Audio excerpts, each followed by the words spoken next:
하나님 아버지, 오늘 저희 또 하루의 모든 신학 과정을 인도해 주시고 또 저희들을 영육간에 강건하게 하시며 또 교회 신학교 주의 몸된 교회와 또 주의 귀한 거룩한 이 신학교를 축복하셔서 주님의 의와 또 영광을 또 복음을 진리를 드러나게 해 주시옵소서.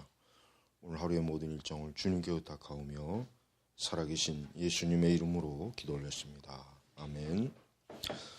자, 지난 시간 이어서 이제 성경 무엇의 논점, 이번에는 이제 반론에 대한 응답, 이걸로 보겠습니다. 자, 이제 성경 무엇성은 사실 굉장히 치밀하게 많은 반론이 있다는 걸 이제 우리가 알아야 됩니다. 그러니까 지금 성경이 무어하다라고 하는 그런 그 주장은 사실 많은 우리 복음주의권에서도 사실은 그 부분에 대해서 동의하지 않는 많은 사람이 있고, 또 성경의 오류설을 주장하는 학자들 간에도 차이가 또 있고, 어떤 사람은 또 굉장히 좀 급진적 그런 비평적 관점을 가진 사람이 있고, 어떤 사람은 좀 온건한 그러한 사람도 있어요. 그러나 우리 개혁주의에서는 적어도 개혁주의 신학에 대해서 바른 그런 관점을 가지고 있다면은 성경에 오류가 있다는 주장은 사실은 하지는 않습니다. 자, 그러나 이제 우리는 이제 지금 오늘 우리가 이제 다뤄야 될 것은 이제 성경에 즉 오류가 없다라는 그 부분에 대해서 이제 좀 역시 반론적인 그런 신학 논쟁을 이제 우리가 이제 살펴보는 거니까 한번 보겠습니다. 39페이지 보면은 성경에 있는 오류, 성경은 오류가 있다. 성경은 절대 무하지 않다. 그러면서 성경의 오류에 대해서 이제 설명하려는, 좀 더 합리적이고 비평적 관점에서 설명하려는 그런 노력을 하는 그 주장들이 있어요. 그래서 거기서 이제 몇 가지 잠깐 전형적인 그 네 가지를 이제 여기서 이제 소개하고 있습니다. 첫째는 몇몇 오류들이 성경 역사 속에서 성경 필사자들에 의해 성경 본문 안으로 들어왔다고 가정할 수 있다. 이게 사실은 굉장히 흔해요. 성경 필사자들의 실수는 사실 드문 게 아니라 굉장히 많다는 사실을 알아야 돼요. 그러니까 성경을 무어하다라고 주장하는 그 반론에 대해서 가장 많이 나오는 게 지금 사실 이런 주장이에요. 즉 성경 자체가 즉 원본이 아주 고스란히 보존이 돼가지고 그 원본이 오늘날 이렇게 인쇄 기계에서 그냥 찍어서 나온다면야 오류가 없겠죠. 그러나 이제 그 원본이라고 하는 것, 어쨌든 구약도 마찬가지고 신약도 처음에 기록된 그 성경이 분명히 그 하나 예를 들면 이제 로마서를 썼다. 바울이 썼어요. 그러면 그 로마서를 이제 바울이 자기가 처음에 기록한 그것이 분명히 로마로 갔을 거란 말이에요. 인편을 통해서든 누굴 통해서든. 그러면 로마에 있는 성도들이 바울의 그 첫 번째 그 로마서 기록된 그 서신을 분명히 받아보았을 거예요. 그러면 이제 어떻게 합니까? 거기에 있던 성도들은 그 로마서를 분명히 또 자기들이 베껴서 그 로마서를 별도로 자기가 읽고 싶고 더 그 말씀을 연구하고 싶거나 또 그 말씀을 또 알고 싶어서 그걸 분명히 필사했을 거란 말이에요. 아니면 교회에서 주도적으로 필사했던 개인이 필사했다. 근데 이제 그런 과정 속에서 이제 사람이라고 하는 사람 기계가 아니니까, 우리가 컴퓨터로 하는 작업이 아니니까 어떻게 되겠습니까? 당연히 필사할 때 오류가 있을 거란 말이에요. 그리고 이제 우리가 알다시피 우리는 지금 이렇게 띄어쓰기가 되어 있지만은 이 띄어쓰기도 그렇게 역사가 오래된 게 아니에요. 이 띄어쓰기도 처음부터 이 성경 원본은 어때요? 띄어쓰기가 없잖아요. 그냥 계속 어떤 단어나 구문이 이렇게 띄어가지고 쓴다면 또 모를까? 그냥 쭉 붙어 있단 말이에요. 그러니까 그것을 적절하게 또 어때요? 끊어서 이해하는 노력이 또 필요하단 말이에요. 그러니까 그런 필사 과정 중에서 사실은 오류가 있는 것은 사실이에요. 그런데 우리는 그런 것이 마치 꼭 성경에 오류가 있다는 어떤 뒷받침을 주장하는 증거라고는 할 수가 없다. 우리는 그걸 이제 주장하는 거예요. 그러니까 우리가 이제 성경에 어떤 필사 부분에 오류가 있는 것이 성경 그 자체에 오류가 있는 건 아니다. 이제 그거를 우리는 이제 이해하는, 그렇게 이제 이해하면 사실 돼요. 그러니까 이게 우리가 이제 성경 필사자들이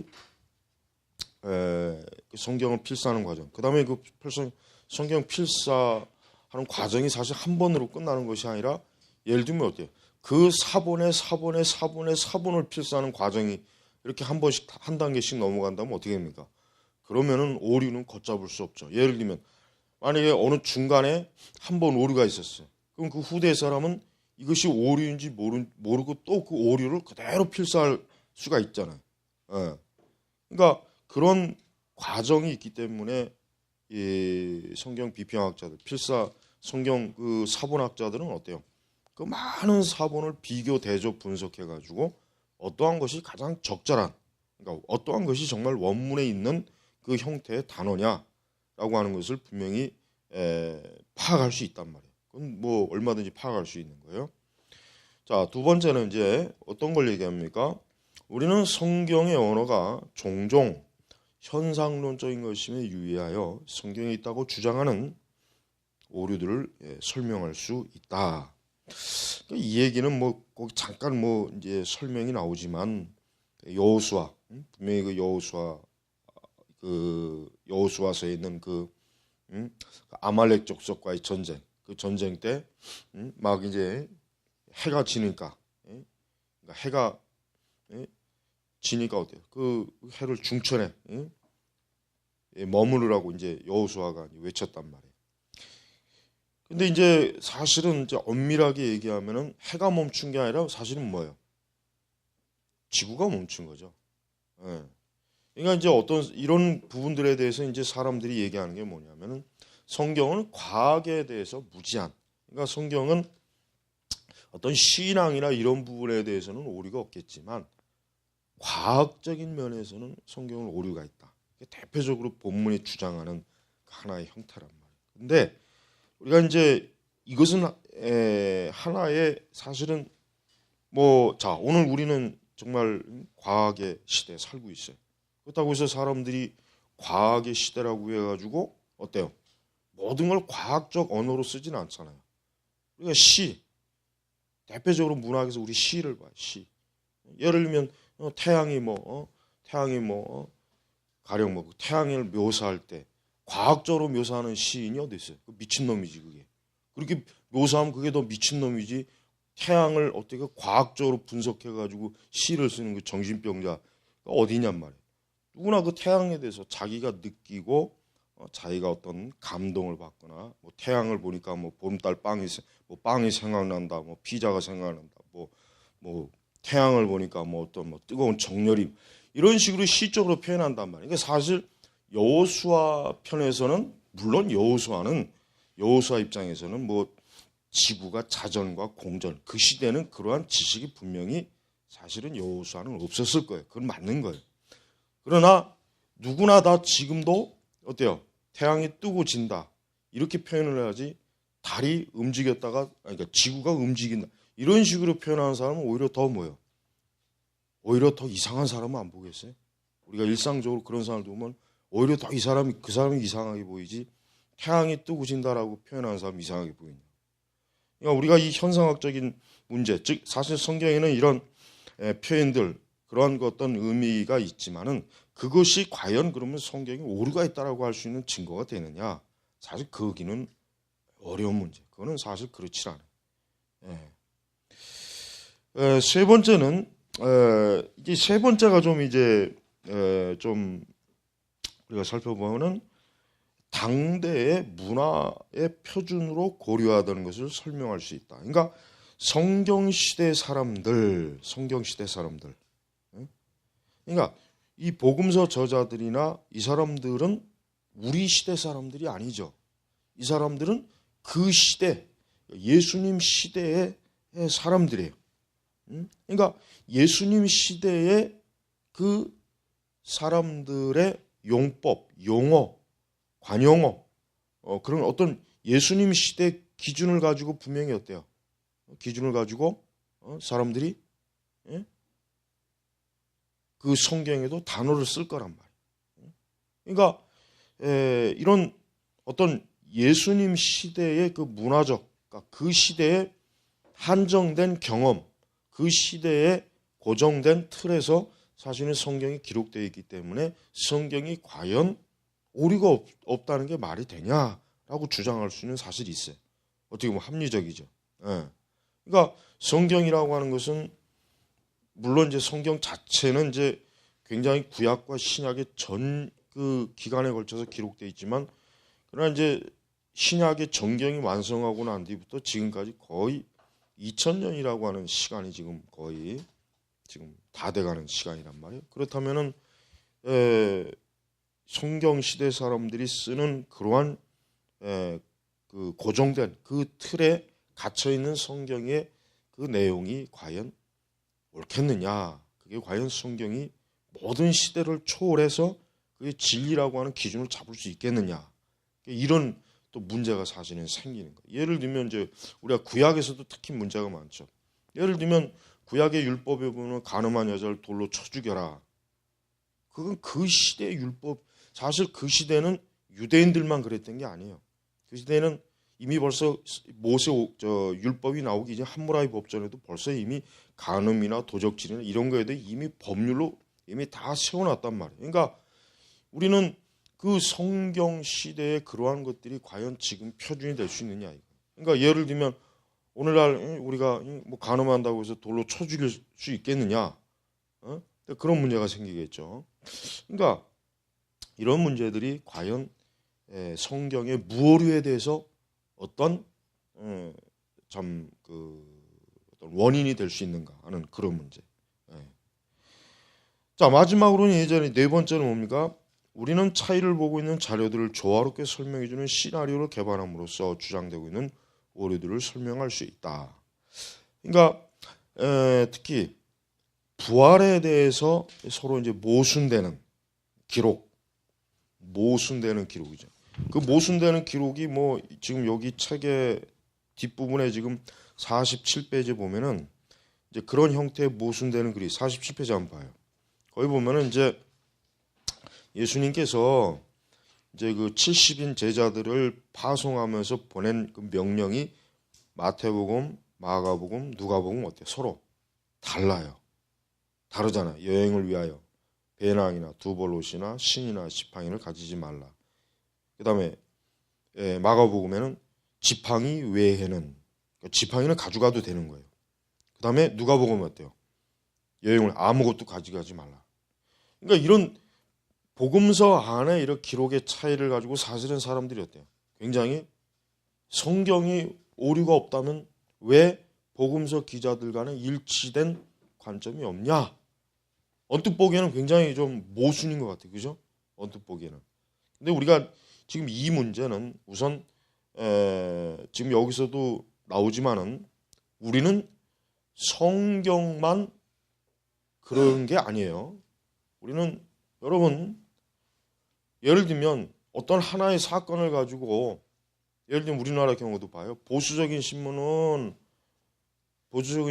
진보적인 신문이 어때요? 관점이 정반대.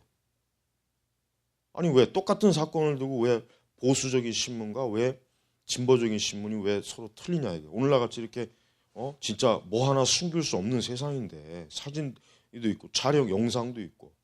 그런데도 어때요? 논점이 틀려요. 예. 그러니까 지금 이제 성경에 기록된 아까 이제 이런 부분 같은 경우도 사실은 뭐예요? 사실은 어떤 일관성이 어떤 서로 그 기록이 잘못된 게 아니라 분명히 어때요? 예수님께서 이러한 명령을 내렸을 상황이 바뀐 거예요. 그 바뀐 시점에서 그 각 복음서 저자들이 기록한 것이지 예수님이 딱 한 번만 파송할 때 딱 한 번만 말씀한 게 아니죠. 파송을 한 번만 했겠어요? 아니 3년 동안 제자들을 한 번만 전도 파송했겠냐고. 여러 번 파송했을 거 아니에요, 여러 번. 그러니까 여러 차례 분명히 파송했으면 분명히 예수님이 그때마다 예수님이 나름대로 적절하게 그 파송한 그 전도자들에게 분명히 어때요? 어느 때는 지팡이만 가지고 가라. 어느 때는 아무것도 가져갈 필요 없다. 어떤 때는 뭐 이것만 가지고. 그러니까 분명히 그런 예수님이 그런 식으로 어때요? 파송 명령을 내렸다고 보는 게 가장 합리적인 이해예요. 만약에 단 한 번만 예수님이 70인 제자들에게 파송 명령을 내렸다면 분명히 세 복음서 저자들은 어때요? 동일한 기록을 했을 거예요. 틀림없어. 그러나 달랐어요. 그리고 그 동일한 그 예수님의 그 분명히 복음 그 공생의 기간 동안 분명히 예수님은 어때요? 많은 그 전도자들을 파송해서 곳곳에서 복음을 전하도록 했을 거란 말이에요. 그건 당연히 추정할 수 있는 거예요. 그러니까 우리가 이 성경의 이런 부분을 가지고 뭐 오류가 있다 없다라고 하는 것은 사실은 뭐예요? 이거는 객관적으로 전혀 설득력이 없는 거예요. 설득력이 없는 거란 말이에요. 그래서 우리가 성경의 어떤 이러한 문제를 가지고 우리가 성경을 기록을 신뢰할 만하기 어렵다. 예를 들면 과학적으로 또 분석적으로 역사적으로 사실적으로 신뢰하기 어렵다라고 이렇게 주장하는 그런 사람들은 바로 그러한 이유로 성경을 어때요? 오류가 없다라고 하면 안 된다. 그렇게 이제 주장하는 것이죠. 하지만은 우리가 알 것은 성경에 관한 그 다양한 오류에 대한 그 많은 주장들은 사실은 시간이 지나면 지날수록 점점 설득력이 많이 떨어져요. 무엇보다도 성경의 역사적 배경에 대해서 사실은 뭐예요? 사실은 이제 고고학이 발달하기 이전 19세기 중반까지만 해도 어때요? 성경의 많은 역사적 기록, 특히 구약 성경의 역사적 내용에 대해서 많은 성경학자들이 그러니까 자유주의 비평학자들은 성경의 그 내용을 자료가 없다, 증거가 없다, 꾸며내었다 이런 식으로 많이 그 비평했지만 그러나 19세기 후반에 굉장히 이 성경 고고학이 발달하기 시작하죠. 그때부터 성경 고고학이 발달하면서 뭐가 발견됩니까? 성경에 기록된 그 역사적 시대에 그런 것들이 자꾸 유물이 발굴이 됨으로써 성경의 기록이 맞구나라고 하는 것이 사실은 뒷받침되고 있어요. 그래서 우리가 성경 고고학은 엄밀히 얘기하면은 성경에서 말하는 그런 시대적인 모든 어떤 역사적 기록, 내용, 장소, 지명, 그런 풍습, 관습, 그 당시 어떤 일어난 전쟁, 뭐 이런 모든 것들을 어때요? 종합적으로 파악할 수 있는 아주 좋은 증명이 되는 하나의 연구, 그런 신학적 연구가 돼요. 그래서 우리는 이런 부분에 대해서 우리가 성경이 결코 무효하다는 것이 그것이 잘못된 주장이다라고 그렇게 얘기하면은 사실은 뭐 어떤 면으로도 설득하기는 참 힘들어요. 자, 이제 두 번째는 뭐 원본에서의 무효성이에요. 원본. 자, 이게 이제 가장 지금도 뭐 우리나라도 이제 그 예를 들면 이제 뭐 킹 제임스를 뭐 이제 성경의 원본이다. 이게 하나님께서 무효하게 하나님께서 말씀으로 우리에게 주신 그러한 그 기록이다. 근데 그거는 아무리 어떤 식으로 봐도 그건 말이 안 돼요. 우리가 이제 그런 킹 제임스 성경이 완벽한 영감된 하나님의 말씀이라고 하는 것은 그것은 굉장히 어때요? 그건 좀 너무 설득력이 떨어져요. 왜냐하면 이미 많은 성경 비평 연구학자들이 어때요? 특히 이제 사본학자들이 어때요? 성경을 여러 형태로 대조, 분석, 비교해서 어때요? 계속해서 성경이 거의 뭐 그 원본에 거의 가깝게 사실은 이미 헬라어 사본들은 충분히 있어요. 다만 이제 그것이 이제 예를 들면 영어로, 독일어로 아니면 이제 이렇게 번역되는 과정에서 이제 사실은 오류가 이제 생기는데 우리는 이제 킹 제임스 성경이 결코 무효하다는 그런 생각은 조금 그건 너무 무리가 많은 그건 그들이 너무 거기에 아주 전적으로 오직 그거 하나만을 원본이라고 하는 전제를 가지고 그들이 바라보기 때문에 사실 그런 현상이 생기지 않나 이제 그렇게 저는 이제 그렇게 봐요. 물론 뭐 이제 킹 제임스를 원본이라고 생각하는 사람들은 뭐 그걸 뭐 거의 절대적인 신앙으로 여기죠. 다른 성경은 너무 오류가 많다 이렇게 얘기하는 거예요. 자 보십니다. 두 번째 원본에서의 무호성. 자 원본은 없습니다. 그렇죠. 원본은 없습니다. 원본은 뭐 원본이 있다면야 참 뭐 얼마나 좋겠어요. 그러나 원본은 없습니다. 그러니까 사실은 어떻게 보면은 성경이 원본이 없는 상태에서 무호성의 논쟁을 한다는 게 어떻게 보면 좀 뭐라 그럴까 굉장히 좀 끝없는 논쟁에 빠질 수가 있어요. 아니 원본이 없는데 도대체 뭘 가지고 우리가 이렇게 논쟁을 하냐 그럴 수 있지 않겠어요? 그러나 이제 여기 뭐 책에서도 얘기했지만은 본문 비평을 통해서 사실 원본의 문제는 충분히 커버가 된다 이렇게 우리가 알 수 있습니다. 그래서 사본학 관련된 책도 이제 있으니까 나중에 이제 시간 되면은 이제 사본학에 대한 책도 한번 읽어보면은 이 부분에 대해서 이제 더 학문적으로 더 자세하게 알아볼 수가 있습니다. 자 이제 세 번째는 이제 신앙과 실천의 문제에서 오류가 없다. 이제 요거는 좀 더 성경 본문 자체의 접근보다는 우선 성경이라고 하는 것이 즉 우리 뭐 예수님께서도 당신이 이제 복음을 전하실 때 구약 성경의 내용을 많이 인용하고 또 사도들도 역시 구약 성경의 말씀을 끌어다 그 의미를 많이 썼어요. 그러니까 이제 여기서 중요한 건 뭐냐? 그러니까 과연 이 영감의 초점을 어디에 두느냐 이거죠. 영감의 초점을 지금 성경의 무호성에 대해서 반대하는 사람이 가장 제기하는 그 문제 중에 하나가 뭐예요? 그 43페이지 나오죠. 영감의 초점은 뭐예요? 우선적으로 신앙과 실천에 대한 것이다. 아주 이게 굉장히 그 자유주의자들이 아주 이 주제를 가지고 이 성경 무호성에 대해서 엄청나게 밀어붙였어요. 자 거기 보면 이제 디모데후서 3장 17절이죠. 유명한 말씀. 하나님의 사람으로 온전하게 하며 모든 선한 일을 행할 능력을 갖추게 하려 합니다. 그러니까 지금 그러니까 성경의 기록의 목적이 지금 디모데후서 3장 17절이란 말이에요. 자 그러면은 지금 여기서 볼 수 있는 게 뭐냐면은 선한 일을 행할 능력. 그러니까 사실은 요 디모데후서 3장 17절의 말씀은 굉장히 어때요? 성경 자체는 바로 신자들의 영적, 도덕적 이런 부분에만 성경이 쓰여진 목적이지 성경 기록 안에 뭐 예를 들면 과학적인 오류가 있거나 아니면 무슨 뭐 생물학적인 오류가 있거나 그런 오류에 대해서는 사실은 성경은 책임이 없다. 이런 주장을 하는 거예요.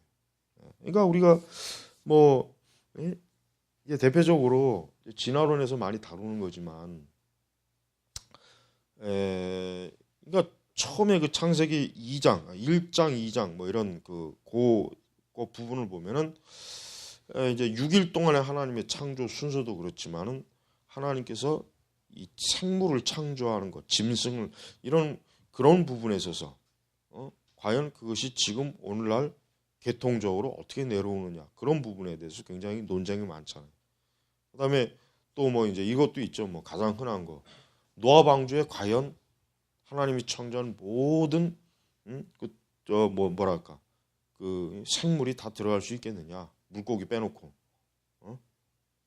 아니 지금 현재 우리 지구상에 있는 모든 그 짐승들, 동물, 어떤 생물 그런 것들이 과연 노아 방주 안에 다 들어갈 수 있겠느냐 이제 그런 의문도 제기하는 사람도 많고 그다음에 이제 뭐예요? 뭐 그 홍수가 국지적이냐 전 지구적인 범위로 확대된 것이냐. 그러니까 홍수라고 하는 게 그냥 그 부분 한 부분에 그러니까 어떤 지구 전역이 아니라 한 부분에 있는 것이냐. 근데 창조 우리 과학에서는 노아 홍수를 전 지구적으로 보고 있죠. 그리고 사실은 전 지구적으로 노아 홍수의 증거는 사실 많이 있어요. 하지만 이제 그런 그 창조론을 반대하는 사람들은 그런 부분에 대해서도 역시 또 많은 나름대로 반론을 갖고 있단 말이에요. 그러니까 우리는 성경이 어떻게 보면은 편해요. 지금 요 주장이 편해. 왜?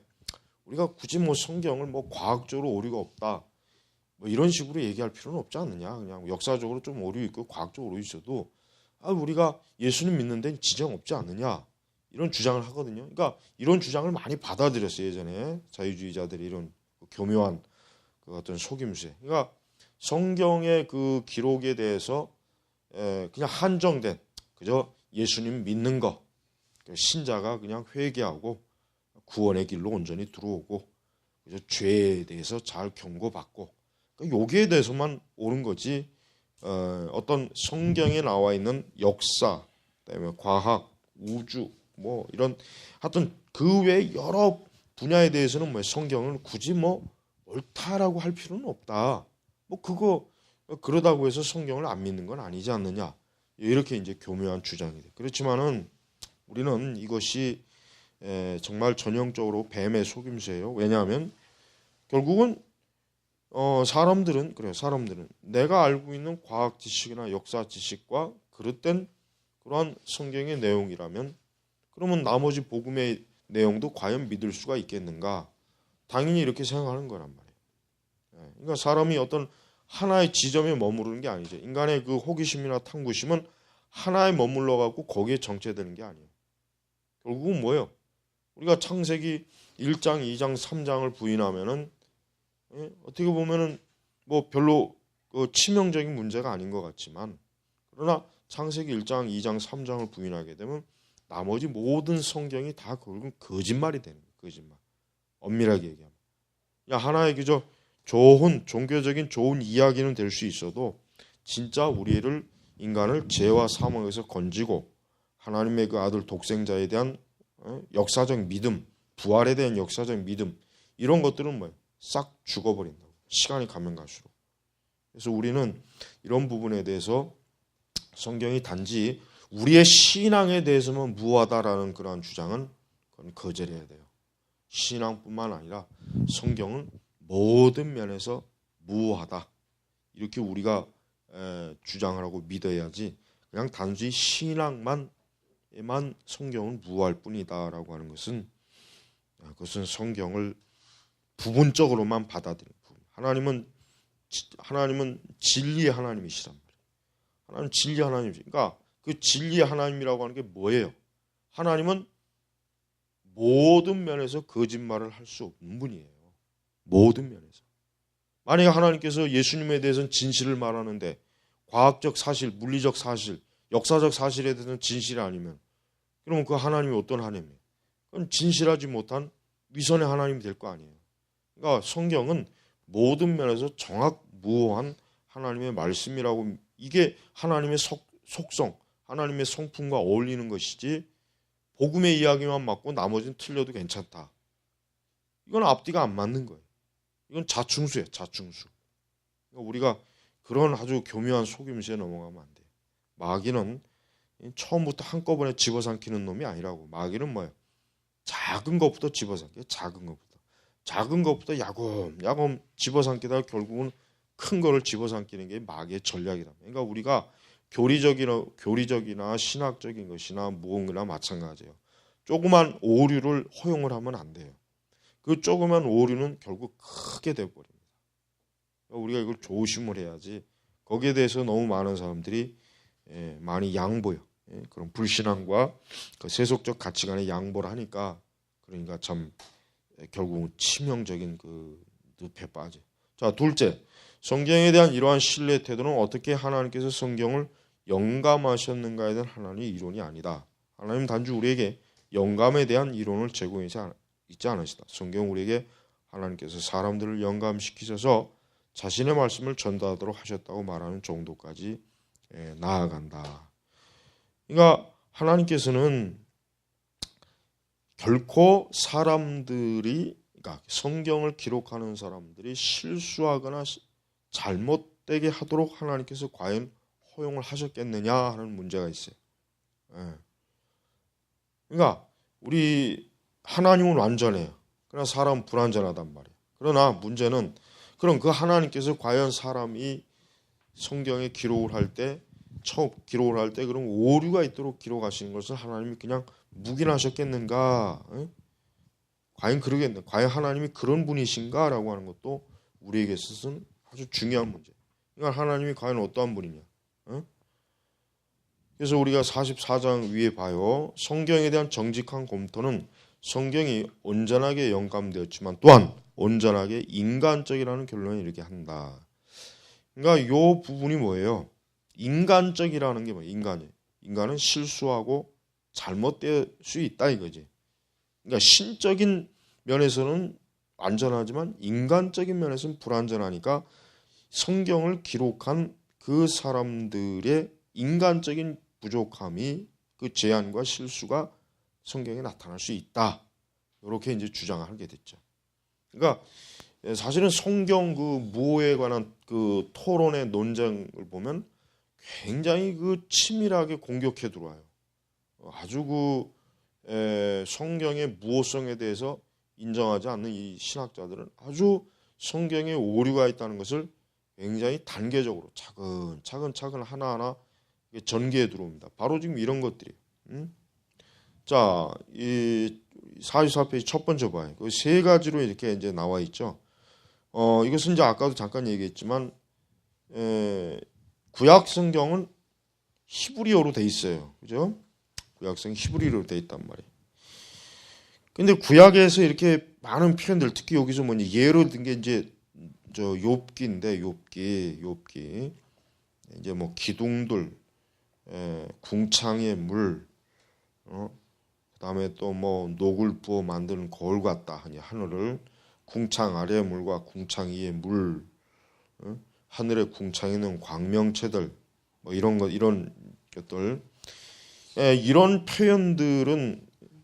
표현들은 사실은 참 굉장히 지금 사람들에게 있어서는 진짜 전형적인 문학적인 표현은 될 수 있어도 이 표현이 진리적 표현이라고 하는 생각은 아마 안 들 거예요. 대부분. 거기다 또 이제 뭐 하나님께서 천둥 번개를 내리시고 기둥을 흔드시고 바람을 불게 하신다. 여러분 이걸 기상학자들이 예수님 안 믿는 기상학자들이 이런 성경 기록을 보면 뭐라 그러겠어요? 웃을 거 아니에요? 아니 무슨 이 천둥 번개를 하나님이 내리시냐? 천둥 번개는 하늘에서 그 전자와 이 부딪혀 갖고 뭐 이렇게 발생해서 생기는 그런 것이고, 또 번개, 비도 역시 마찬가지고 비도 하늘에 모여 있는 수증기가 결국은 비로 내려. 그러니까 분명히 어떤 이런 그러한 것들을 그 지식을 알고 있는 그 사람들로서는 이 욥의 이러한 표현, 시편에 나와 있는 이런 표현은 어때요? 굉장히 어때요? 좀 그냥 자기들이 사실적으로 알고 있는 그런 과학적 지식에 어때요? 굉장히 좀 뭔가 어색하게 맞질 않는단 말이에요. 근데 이런 그 당시에 이런 히브리 사람들, 아니 히브리 사람뿐만 아니라 당시에 있는 그 시대의 사람들의 그 다른 문학에서도 사실은 이런 표현이 많이 나오긴 하는데, 근데 우리는 성경의 이러한 표현이 결코 하나님께서 그러니까 성경 자체에 어떤 그러니까 이러한 표현을 쓰는 사람들 자체가 무지하거나 무식하거나 또 아주 큰 오류에 빠져서 그 오류를 스스로도 인지하지 못한다 이렇게 볼 필요는 없어요. 사실 욥기는 굉장히 문학적으로 어때요? 굉장히 표현력이 뛰어난 거죠. 욥기는 사실 굉장히 문학적으로 표현력이 뛰어난 책이라고. 그러니까 욥이 살던 시대, 그 시대의 사람들이 가지고 있는 세계관, 우주관이 사실 욥기에는 많이 펼쳐져 있어요. 그렇지만은 그러한 메시지, 그러니까 그러한 세계관이 과연 성경의 메시지를 가릴 수 있는가? 성경의 메시지를 과연 오류에 빠지게 할 수 있는가 하는 것은 결코 그렇지 않다. 만약에 이런 성경 저자들이 가지고 있는 그러한 세계관이 지금 우리가 가지고 있는 세계관, 특히 과학적 세계관과는 맞지 않기 때문에 이 사람들이 지금 성경을 기록한 것은 그냥 실수다. 그러니까 이런 실수는 그냥 실수라고 봐줘야지 뭘 굳이 억지로 성경에 오류가 없다고 자꾸 이렇게 우겨대냐 이렇게 주장을 하는 거란 말이에요. 그러니까 우리는 그들에 대해서 그렇게 주장한 사람들에 대해서 하나님께서는 뭐야? 하나님께서는 모든 시대를 초월해서 어때요? 모든 시대를 초월해서 하나님의 진리의 메시지가 보존되고 선포되고 가르쳐지기를 원하신다. 그렇기 때문에 하나님께서는 그 특정한 저자들이 그들이 가지고 있는 지혜와 지식과 경험과 그들이 가지고 있는 그 삶의 세계관을 적절하게 잘 활용해서 어때요? 결국 영구적 진리의 자료로 쓰는 거예요. 자료로. 우리는 이 과거에 그러니까 특히 이제 구약 성경에 이런 표현들이 있다고 해서 이게 지금 관점으로 봤을 때는 옳지 못한 거다 이렇게 말한다면은 그 사람은 사실은 그렇게 썩 제대로 어떤 성경뿐만 아니라 인간의 역사에 대해서도 모르는 것이고 인간의 본성에 대해서 잘 이해 못하는 거예요. 그러니까 전혀 우리는 성경의 인물들, 성경의 저자 인물들의 세계관하고 우리 세계관하고 지나치게 대립할 필요는 없어요. 왜? 사람은 다 어때요? 어느 시대나 다 동일해요. 인간이라고 하는 것은 어느 시대나 그 본성이 동일해요. 그 다음에 그 본성이 동일하니까 결국 나타나는 현상은 동일하잖아요. 옛날에도 사기꾼이 있었고 옛날에도 강도가 있었고 옛날에도 간신이 있었고 지금도 간신들이 있잖아요. 지금도. 옛날에도 나쁜 사람이 있고 지금도 나쁜 사람이 있단 말이에요. 그러니까 모든 역사적 패턴은 거의 비슷해. 왜? 인간 자체가 변하지 않으니까. 인간 자체가 변하지 않으니까 비슷하단 말이에요. 그러니까 하나님께서 굳이 성경을 기록한다고 해서 우리와 전혀 다른 성경을 가진 사람을 쓸 필요는 없어요. 왜 그러려면 하나님께서 아마 새로운 또 아담들을 창조를 해내던가 그래야 될 거야 아마. 사람을 쓰면 안 돼. 아니면 천사를 통해서 기록을 하게 하든가. 그러니까 우리가 이런 설령 성경의 시대 사람들이 가지고 있는 그런 세계관과 우리 세계관이 맞지 않는다 해도 우리는 전혀 주저할 필요가 없어요. 전혀 그 부분에 대해서 우리는 그래서 우리는 성경에 오류가 있다 이렇게 주장하는 것에 대해서 전혀 움찔할 필요가 없는 거예요. 그럴 필요가 없어요. 자, 이제 두 번째는 또 뭘 주장합니까? 이 사람들은 또한 문제가 되는 것은 성경이 문화적으로 제한됐다는 측면과 밀접히 관련되어 있다는 것이다. 문화적으로 제한되었다. 그렇죠. 뭐 대체로 성경의 저자들 거의 대부분이 다 유대인들이고 히브리인들이에요. 신약에도 극히 거의 대부분이 다 히브리 사람이고 유대인들. 그러니까 어떻게 보면은 그래서 뭐 성경을 어떤 사람은 이스라엘 삼국지다 뭐 이렇게 얘기도 하잖아요. 성경을 이스라엘 삼국지다. 그러니까 그런 사람들이 왜 그런 생각을 해요? 그거는 이스라엘에 해당되는 문화와 이스라엘에 해당되는 그런 종교다. 이게 특히 이제 예를 들면 이제 대학가에서 이제 젊은 애들한테 그 뭐 도를 아십니까? 막 이런 애들이 뭐 신토불이라고 해가지고 뭐야 종교도 우리 것이어야 된다 막 이러잖아. 그건 저 중동의 이스라엘의 종교고 그 중동의 하나님을 왜 우리 한민족의 자랑스러운 우리 민족이 믿느냐? 우리에게도 신이 있다 해가지고 이제 우리 신은 우리 것이어야 된다 막 아주 어거지를 써요. 근데 또 그런 논리에 넘어가는 애들도 많아. 아무 생각 없이. 그러니까 이런 그 어떤 구약 성경이건 신약 성경이건 그들과 우리 사이의 이 차이, 이 문화적 차이, 민족적 차이, 이런 역사적 이런 차이점들을 성경의 무오류는 극복할 수 없다. 이렇게 주장하는 거죠. 이렇게. 그러니까 이런 구약 성경 저자들이 가지고 있는 세계관, 그런 또 원시적인 어떤 세계관, 뭐 이제 고대 근동 사람들이 가지고 있는 이런 세계관들은 이게 과연 지금과 같은 시대의 그 세계관 가지고 있는 우리와 이게 어떻게 맞을 수 있겠는가라는 그런 생각을 하는 거예요. 그러니까 이러한 것들이 사실은 뭐예요? 성경의 무오류에 대한 아주 그냥 그 뭐라 그럴까 그 강력한 그 어떤 반대적 하나의 이제 주장을 지금 이제 하고 있는 거예요. 자, 우리 47페이지 봐요. 47페이지 보면 세 번째 성경 제자들의 실수. 이게 이제 아까 이거 잠깐 뭐 했던 거죠. 그러니까 성경 저자들의 실수다, 서로 간의 불일치, 뭐 이런 거, 이런 불일치를 굳이 뭐 억지로 이걸 뭐 해석하려고 하지 말아라. 이걸 뭐 자꾸 억지로 그냥 뭐 무하다라고 그렇게 하지 말고 그냥 성경 저자들이 서로 실수했다, 이렇게 틀렸다, 그냥 솔직하게 이렇게 쿨하게 그냥 인정하면 되지. 뭘 그걸 억지로 그냥. 성경 무호성을 주장하는 사람들도 그런 식으로 몬단 말이야.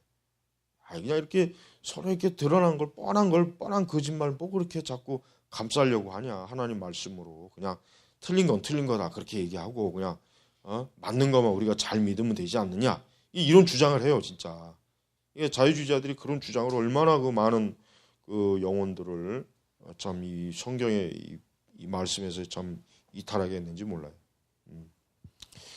그러니까 이런 역사나 과학, 그다음에 신앙과 실천의 문제에 대한 대립이냐, 즉 대립적 관계로 이걸 봐야 되느냐, 아니에요. 대립적 관계로 볼 필요가 전혀 없어요.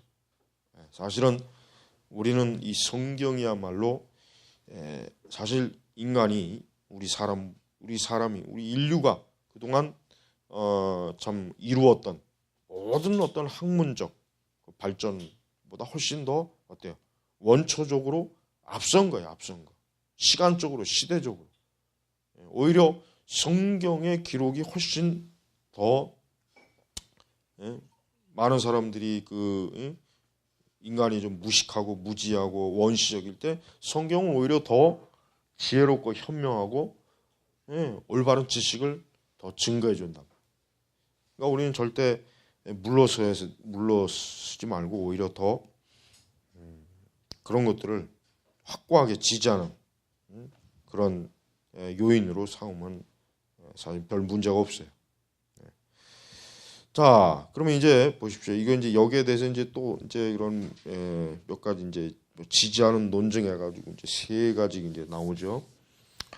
무엇을 주장하는 사람들은 교회 전통이 논쟁에 있어서 분명히 자신들의 표현하고 가정한다. 그러나 앞서 말한 것처럼 역사적으로 신학자들은 신앙과 실천의 문제에 대해서만 성경을 온전히 신뢰했다. 신앙과 실천.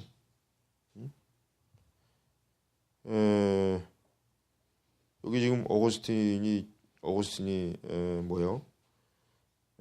성경이 과학적 문제를 해결하는 데 사용돼서는 안 된다고 주장한다.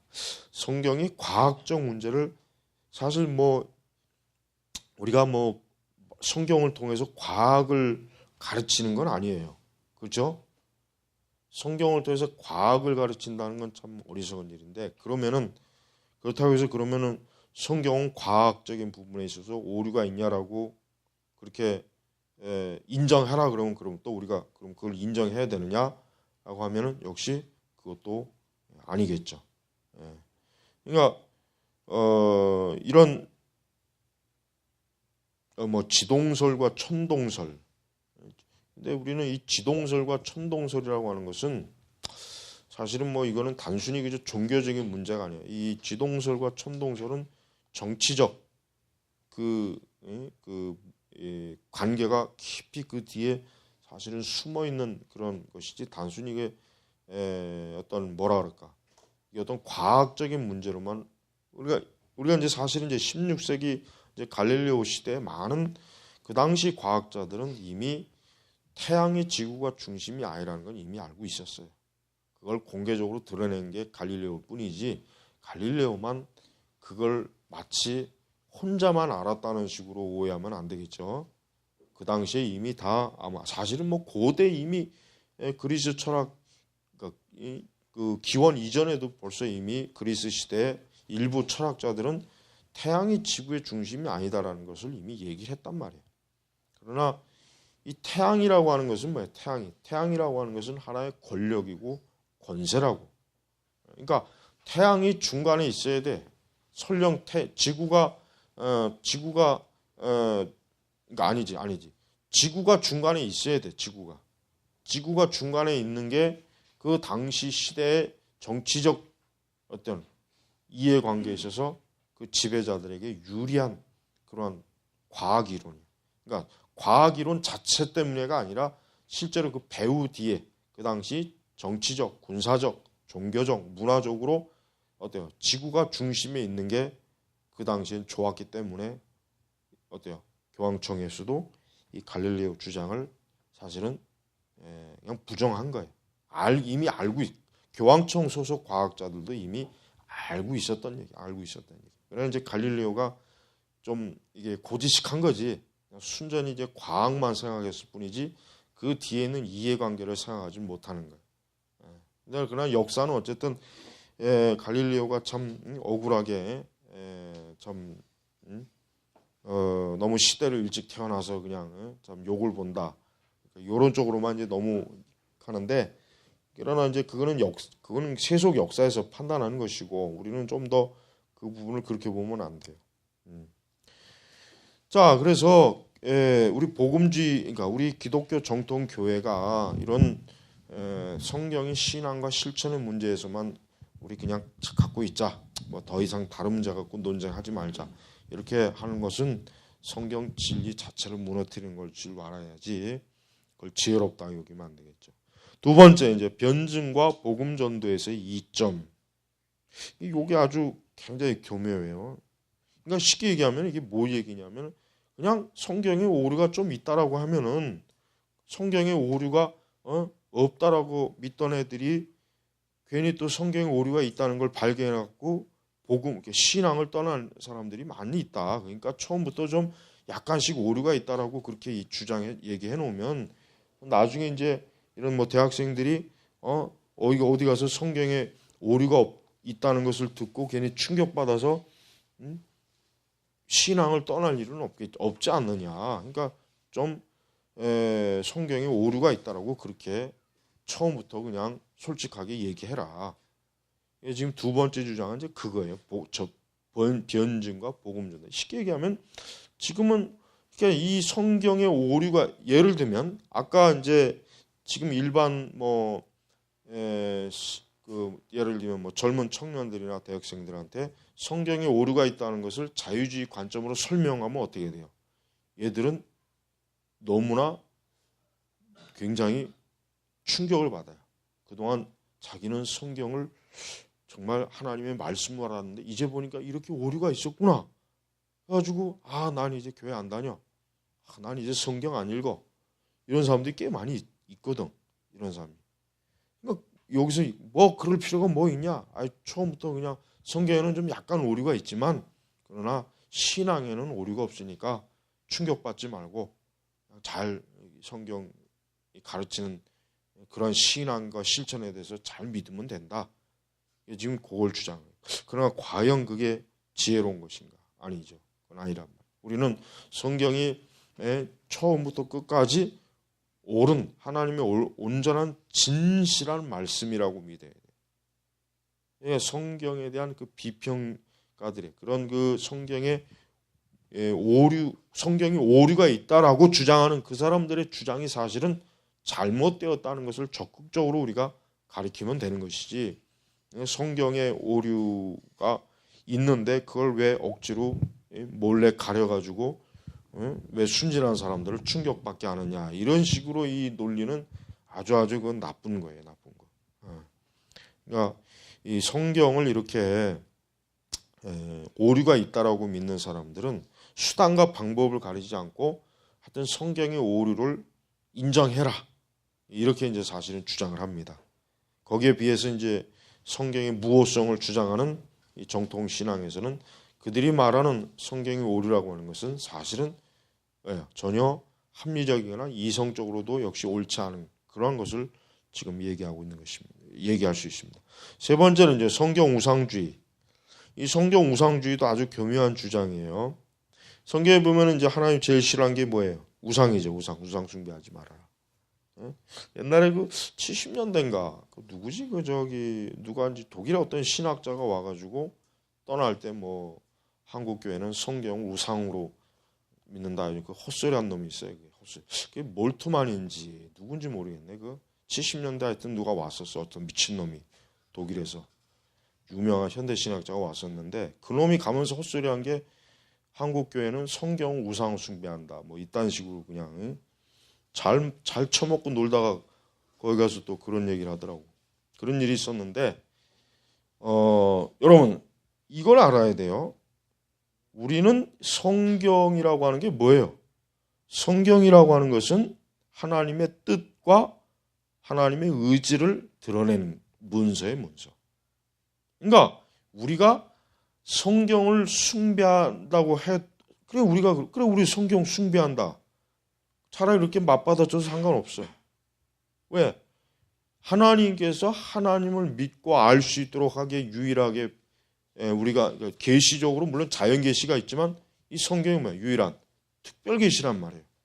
그러니까 우리가 성경을 제껴놓고 어떻게 우리가 하나님을 알 수가 있어요? 그럼 자연 계시로 갖고 하나님을 어떻게 우리가 구속에 그 모든 걸 알 수 있냐? 모른단 말이에요. 그러니까 지금 여기 이 말 자체도 봐요. 성경 자체에 따르면 신앙은 성경의 정확성의 정도에 대해서 어떤 사람의 견해가 아니라 이 어떤 사람의 견해라는 이 말 자체가 같아요. 아주 잘못된 말이죠. 바울은 지금 자기의 견해를 쓴 게 아니에요. 그죠? 야고보도 자기의 견해를 쓴 게 아니에요. 모세도 마찬가지고 성경은 오직 하나님께서 계시해 준 말씀을 기록한 것이지 바울이 나는 기독교에 대해서 나는 예수님에 대해서 이렇게 생각한다라는 그런 감상문을 적은 게 아니란 말이에요. 그런 어떤 서평을 한 게 아니라고요. 뭐야? 그 자체가 어때요? 하나님의 말씀이거든. 근데 여기 보니까 예수 그리스도에 의지해야만. 그러면 예수님을 의지하는 게 뭐예요, 그러면? 예수님 의지하는 게 예수님 말씀에 따르는 게 예수님 의지하는 건데, 아니 성경을 성경에 오류가 있다라고 해버리면은 우리가 그럼 어디 가서 예수님을 온전히 의지할 수 있는 그 길을 어디 가서 얻을 수 있어요? 어디 가서? 그러니까 지금 요 말, 성경 우상 숭배라고 하는 이 말은 굉장히 모순이에요, 모순. 엄청난 모순인 거예요, 모순. 그러니까 이러한 모순에 대해서 우리는 어때요? 조금이라도 우리가 거기에 귀를 기울이면은 안 되는 거예요. 우리는 이러한 성경 무오에 대한 이러한 반응들, 이러한 또 성경이 오류가 있다라고 하는 이러한 내용, 이런 전개, 이런 논리적 어떤 신학적 전개는 지금 계속해서 치밀하게 어때요? 교회가 당면하고 있는 아주 어려운 문제라는 걸 우리가 이제 잘 알아야 됩니다. 그렇지만은 아무리 어떤 식으로든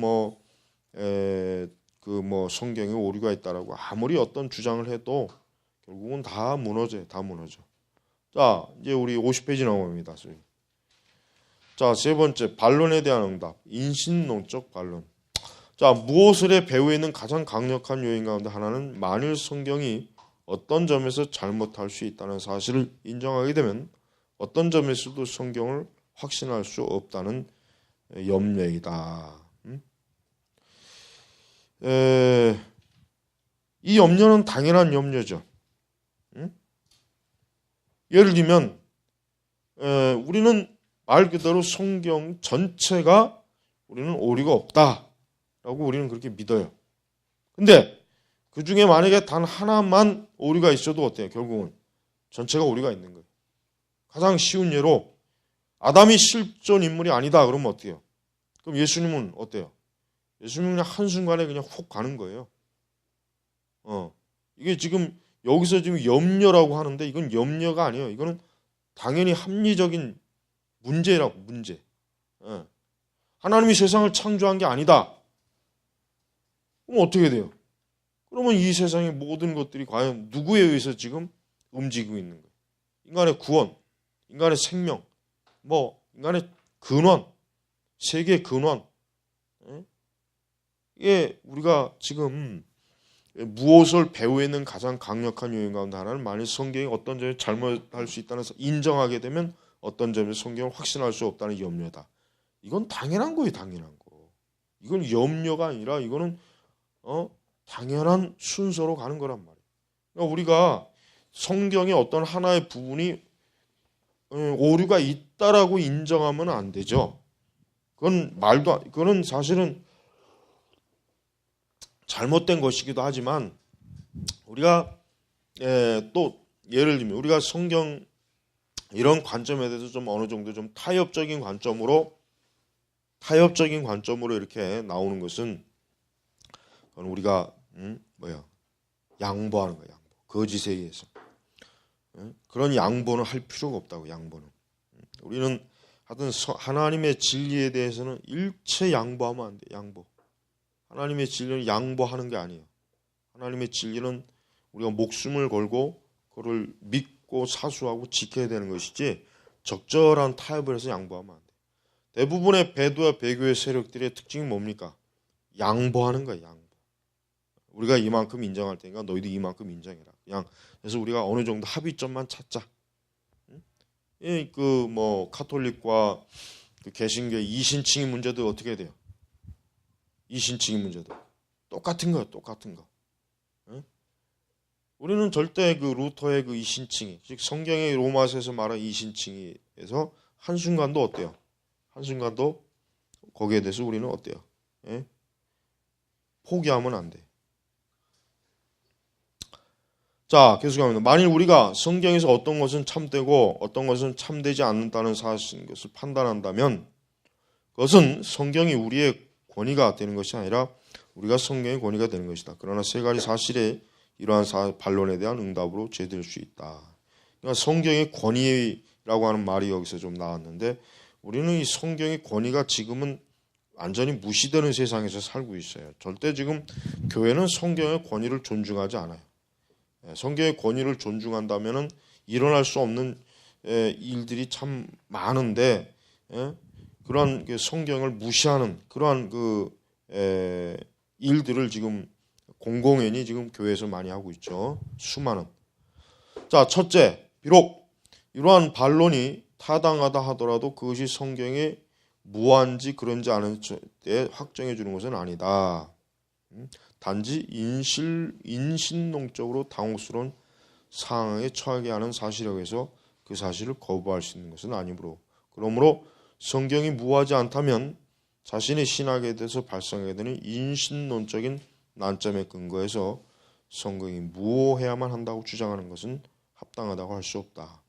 성경이 무한지 여부는 성경이 사실상 어떤 오류를 간직하고 있는지에 대한 정직한 탐구를 통해서만 확정돼야 하는 것이다. 이러한 논의조차 성경에 모종의 오류가 있음을 보여준다.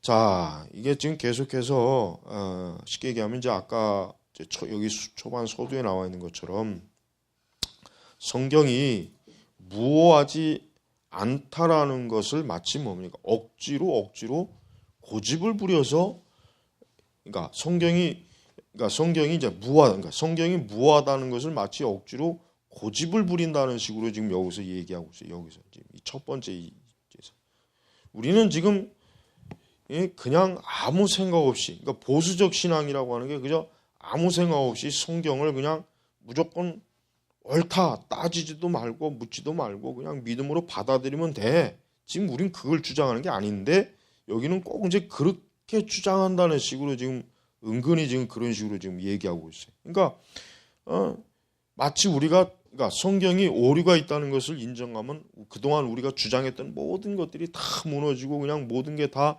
잘못된 것처럼 여겨지니까 어때요?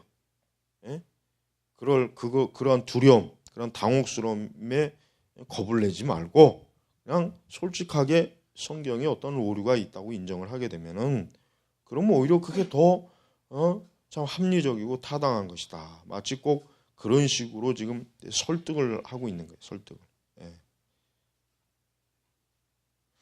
두 번째는 만일 이러한 반론이 타당하다면 무리설뿐 아니라 역으로 무오설에도 영향을 미친다. 왜냐하면 본명 비평의 빛 안에서 무오를 주장하는 사람들은 오늘 우리가 소유하는 성경이 오류를 지니고 있다는 것을 인정하기 때문이다. 그러나 어떤 인정된 본문의 오류에도 불구하고 그들은 자신들이 성경에 대해 적절하게 정확한 개념을 가지고 있다고 확신한다. 이게 지금 계속 이런 그 성경의 무오에 대한 반론을 제기하는 사람들이 성경에 오류가 있다고 반론을 주장하는 사람들은 이 무오류 측에 대해서 굉장히 어때요? 좀 뭐라 그럴까? 진실을 알고 있으면서 숨긴다는 식으로 지금 자꾸 공격하는 거예요. 진실. 그러니까 마치 우리들도 성경에 오류가 있는 걸 아는데 그걸 그동안 우리가 붙잡고 있던 믿음, 신앙, 어떤 신학을 고수하려니까 지금 계속 이런 식으로 하고 있다라고 하는 식으로 지금 공격을 하고 있어요. 예. 하지만은 성경에 무오류, 성경 오류가 없다는 것은 이미 우리 보수적 신학에서도 충분히, 그래서 성경 무오류 논쟁의 그 여러 좋은 우리 책들을 읽어보면은 그동안 이런 자유주의 신학자들이 성경의 오류를 파고 있다는 것을, 오류가 있다는 그러한 주장들에 대해서 충분한 설득력 있는 아주 정확한 반론이 했다는 걸 우리가 이제 알아야 됩니다. 51쪽 위에 보니까 성경에 간혹 등장하는 과학적이나 역사적 오류 때문에 성경을 신뢰할 수 없다는 우리의 주장은 본문 오류에도 불구하고 성경을 신뢰할 수 있다는 무오류적 주장과 직접적으로 관련되어 있다. 무오설자들이 우리의 입장에 대한 자신들이 하는 반론을 기꺼이 그들이 자신의 입장에도 적용해 않는다면 그들의 반론은 적정하지 않다.